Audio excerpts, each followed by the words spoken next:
February 14th officially became Valentine's Day in 496, but it wasn't always the iconic holiday that it is today.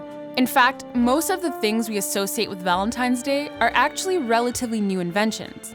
The holiday's history in North America started with people exchanging homemade gifts and cards until the 1840s, when Esther Howland made the first mass-produced Valentine. We'd get the first heart-shaped box of chocolates 20 years later in 1868. And another 40 years after that, we'd get the first Hallmark Valentine.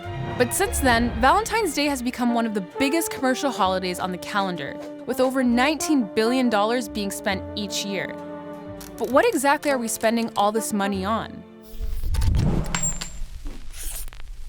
Valentine's Day is a celebration of love, and nothing says love more in our collective minds than pretty flowers and diamond rings. But even though 14 million Americans will propose this Valentine's Day, and millions more will receive a bouquet of flowers, Valentine's Day still trails far behind Christmas Day on both accounts. In fact, it's even behind Mother's Day when it comes to flowers.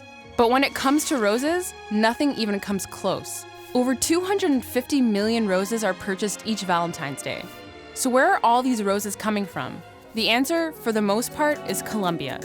Colombia is a powerhouse when it comes to floriculture.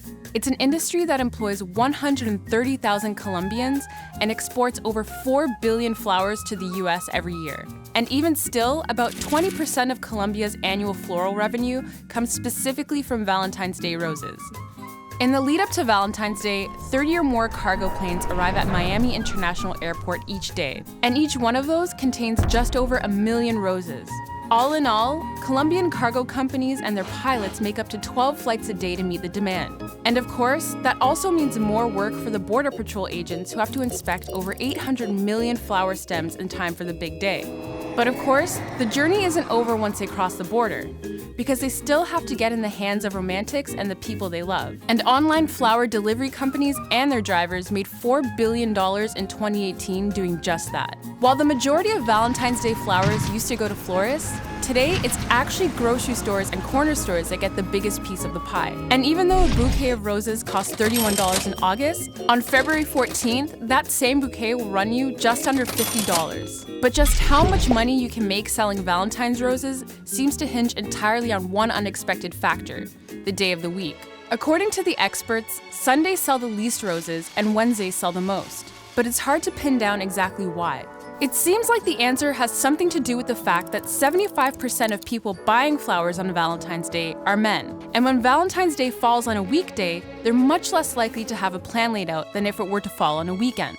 Regardless of what day it falls on, Valentine's Day has become an undeniable institution, and today it's grown to be celebrated by 55% of Americans who spend an average of $140 expressing their love each year. So, if you find yourself scrambling for a gift on Valentine's Day, why not go with a dozen roses? Nothing says you're my one in a million like getting the same gift as 20 million other Americans. Each week, New Money looks at a different industry to see how the people in it are making money. So if you liked what you learned, be sure to subscribe below and check out our other videos.